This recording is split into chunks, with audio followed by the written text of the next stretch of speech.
In 2016, the BBC took a chance at creating a documentary on the most heated subject, one of the most heated debates in America the last 20 years. What really happened on September 11th, 2001? We figured it's time to take a show and just relax and enjoy a conversation after all of the doom and gloom of the climate change reports. And this was the perfect opportunity to do so. In this episode of Lessons from the Screen, we're going to be looking at 9/11, truth, lies, and conspiracies. Lessons from the screen, what we mean is we go through different documentaries to tell you what they gon' do. Give you our lessons, give them our blessings. If they trash, we tell you there is no second guessing. Knowledge is power, but time is precious. And we're here to keep you from them lessons. So sit back as we groove, giving you the review, so you only spend time on the docs that you need to. So welcome back to another episode of Lessons from the Screen, the show where we give you a review of whether or not any information you can get. You know the deal. Is it worth your time? We waste our time, our energy, and our brain power so that you don't have to. Lessons from the Screen is sponsored by PAX Inc., a black activist advocacy and think tank organization with the purpose of increasing the quality of life for black people in America through education, culture shift, and economics. You should go and check them out at www.pactsinc.org. That's paxinc.org. Leave a review, leave a donation. Check out the Learning Center, new books, volunteer, donate, become a member, donate, get involved, donate, tell a friend to donate, become a member and donate. Do whatever you can to help them because they're doing whatever they can to help you. And you can do other things to help them, like going through the Smile Initiative for Amazon and making sure that they're your designated nonprofit when you make charitable purchases there. And there are lots of ways to get involved. So get involved and help them out.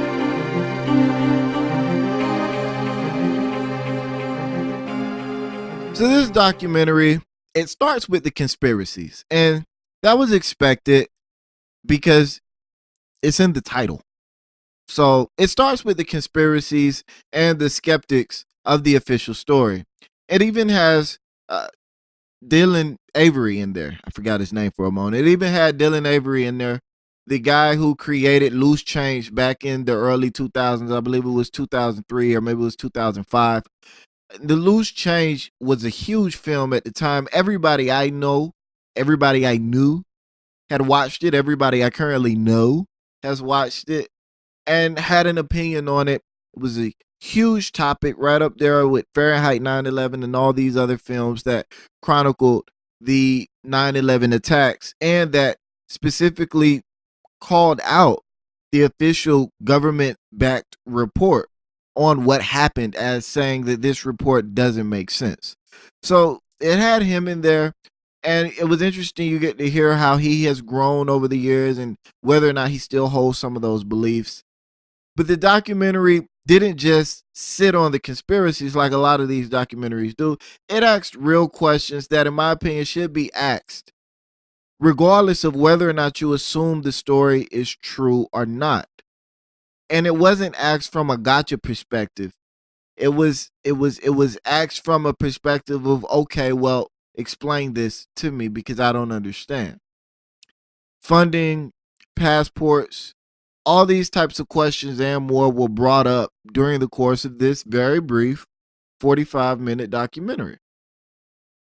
Now, the interesting angle of this documentary was that it actually spoke of the people who lost someone. It spoke to and it spoke of the people who lost someone in the event.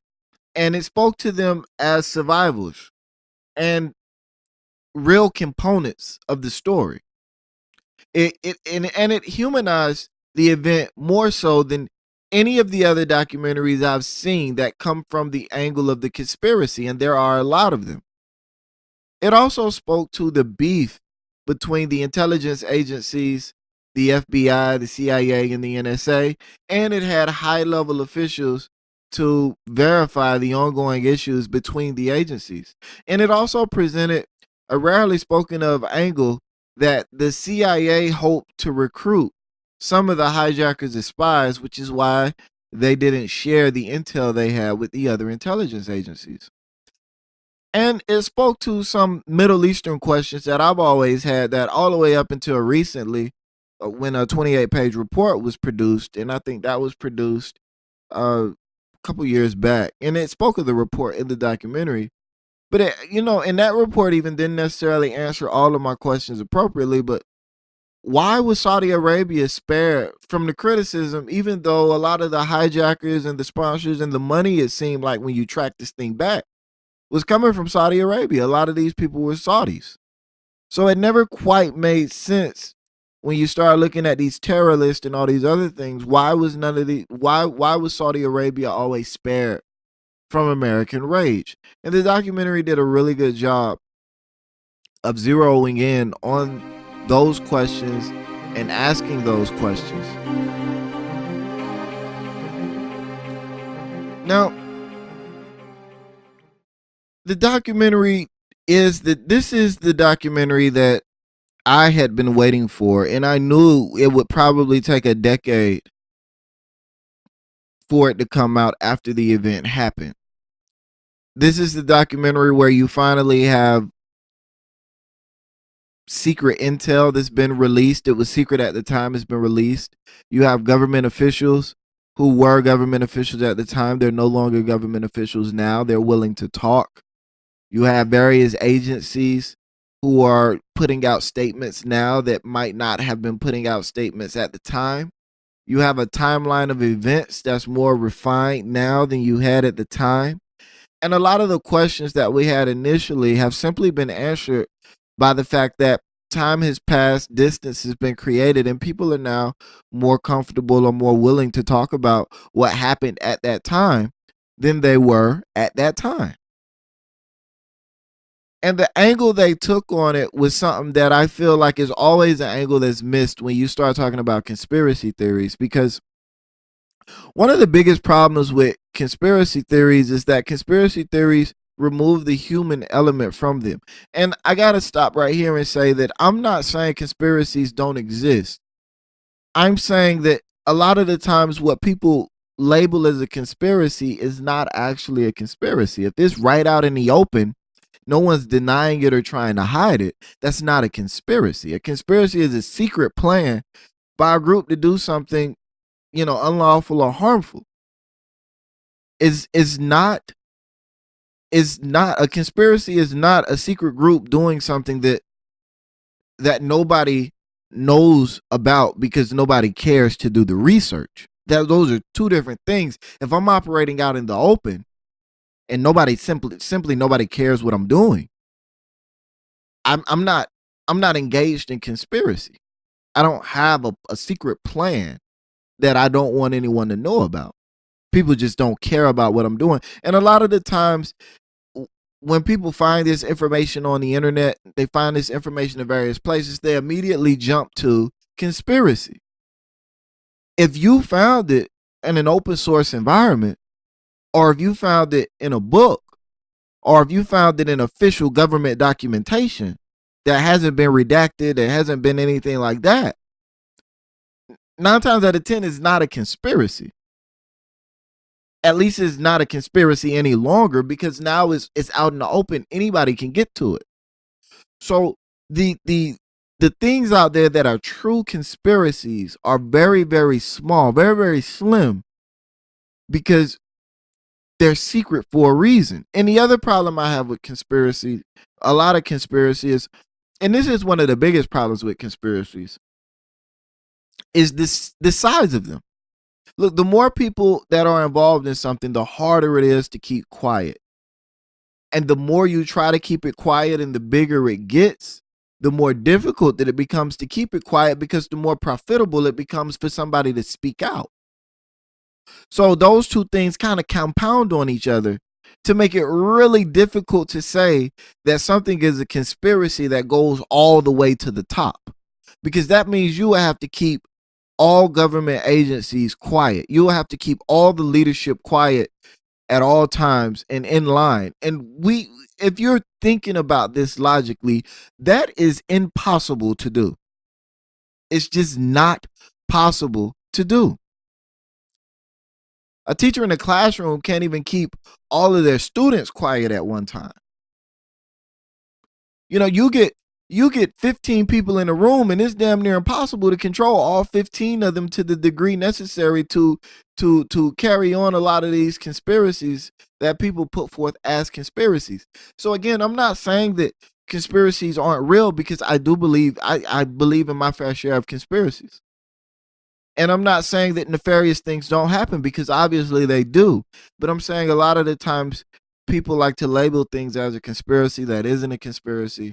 And people like to label things that are nefarious as conspiracy, when the fact is that it's just an openly horrible situation.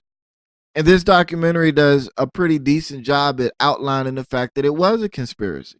But I think one of the things we have to do when we begin to talk about things like the 9/11 situation or the moon landing or all of the other things that people question, the very obvious thing people like to do is poke holes into the presented story, the presented narrative. It can't be this because there's a hole here, here, and here.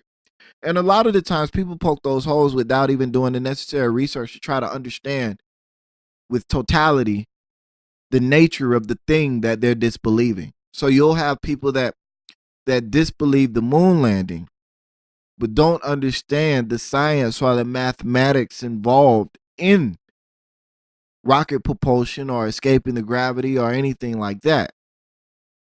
So you'll have people that disbelieve flat earth or disbelieve the round earth scientific fact, but they don't understand the mathematics involved in the theory that they're pushing.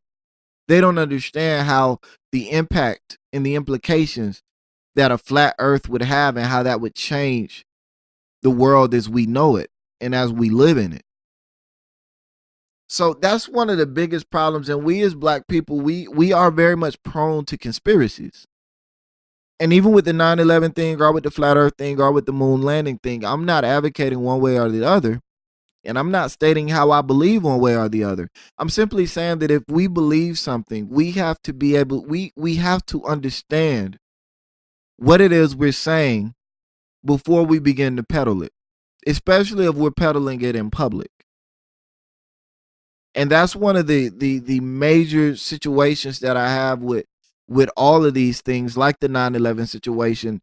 And that's why it was wonderful that they humanized it, because you get to talk to the survivors. A lot of people will say, like you saw the same thing with Sandy Hook and the same thing with the Parkland kids. And you see the same thing anytime. Like I've seen people saying the same thing about when a black person is killed in the black community, how this is a staged event and people are crisis actors and things of that nature. I think that's a very sad, scary place to be, where if you weren't there, you don't believe it. That's a very narrow place to be, and we've got to avoid being there at all costs. This documentary, I'm sure for those people that are familiar with the 9/11 situation and that have been following it and that are true critics of it and skeptics of it, this documentary won't present much new evidence for you, because I'm not even a hardcore follower of that theory, and it didn't present a whole lot new for me. But again, it did present some new high-level officials speaking out that I hadn't heard speaking out before. And the most significant thing it did for me was it humanized the event. And I think as a people, that's something that we need to continue to try to do as we face various situations, because a lot of the times we get caught up in dehumanizing our own communities and ourselves. We got to remind ourselves and stay cognizant of the fact that there are people involved in these situations. And they might not be crisis actors. But another angle I wanted to hit on with this was asking better questions. And I know I started in this and then I went off on a tangent. But for me, the first question is never, like, we'll take the 9/11 thing since we're talking about that.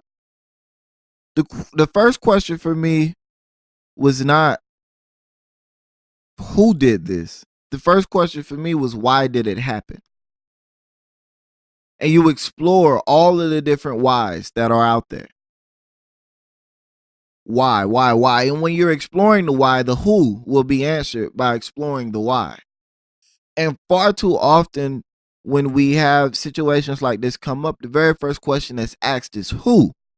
And the problem with asking who first is that once you discover the who, or begin to once you begin to solidify who you believe the who is, then the why begins to be filled out automatically. And in my opinion, that's a backwards way to do things, because now you're creating a narrative that fit the people that you believed did it, instead of finding out what happened and allowing the events themselves to tell you who did it.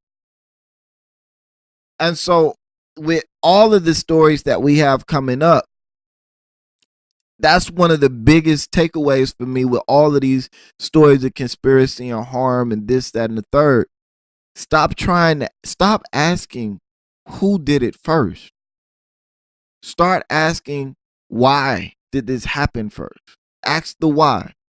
The why will lead you to the who. That's just my opinion. And that's one of the biggest takeaways for me, because I think that's one of the biggest reasons there are so many different conspiracies surrounding the 9/11 event, is that everyone is talking about who did this, who did this, who did this. Well, if the Iraqis did it, then it's payment for Kuwait, and if the Saudis did it, then it's this, and if the U.S. government did it, then it's this. And you present all of these different scenarios and narratives to describe and to explain why this person did it. And what's missing in that is the actual events of what happened and a critical analysis of those events.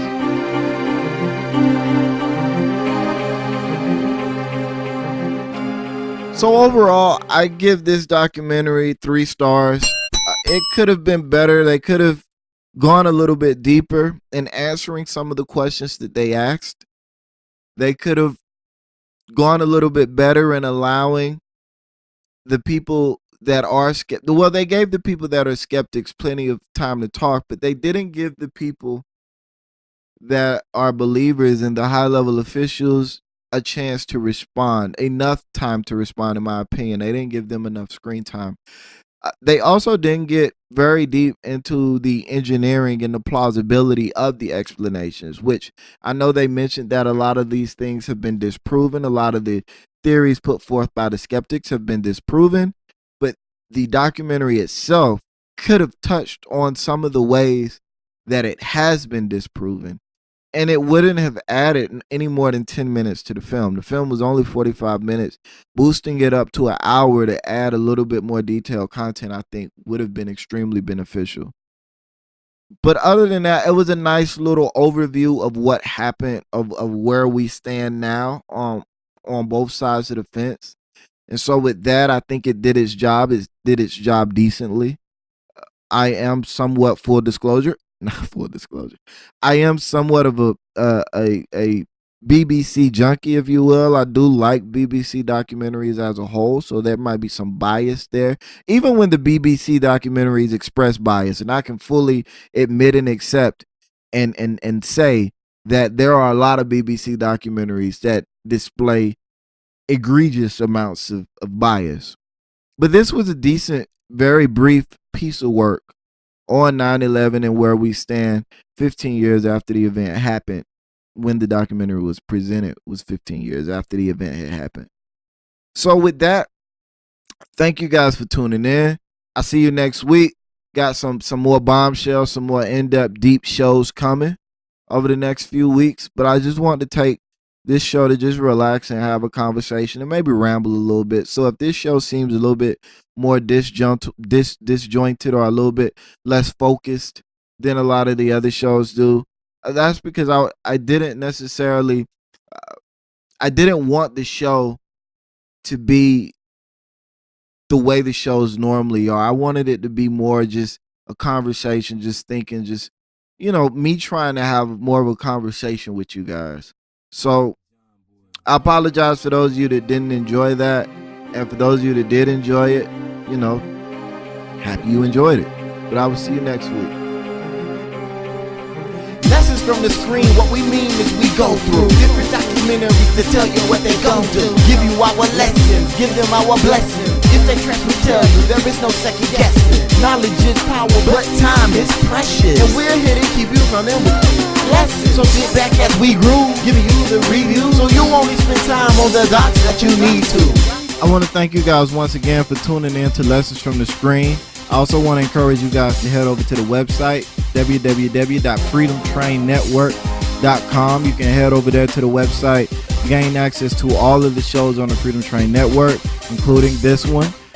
You can access to old shows, new shows. You should also check out the Freedom Train app. You can find it in the Google Play Store. If you research Google Play or research Freedom Train Radio or Freedom Train Presents or Freedom Train Network, you'll find the app there, and you'll see the Choo Choo Train. That is our trademark Choo Choo Train for the Freedom Train. You can get all of the shows right there on your cell phone. Notification whenever we drop anything, or maybe we just want to see a notification saying hi. So you should definitely go and get that app. And you should also take a listen to our live internet radio streams throughout the weekend. We're dropping lectures, we're dropping shows, we're dropping all kinds of interesting things on the weekends. So definitely take advantage of that. I want to thank you guys again for supporting us. And as always, we appreciate you. We will see you next week. This is Freedom Train Network presents Lessons from the Screen.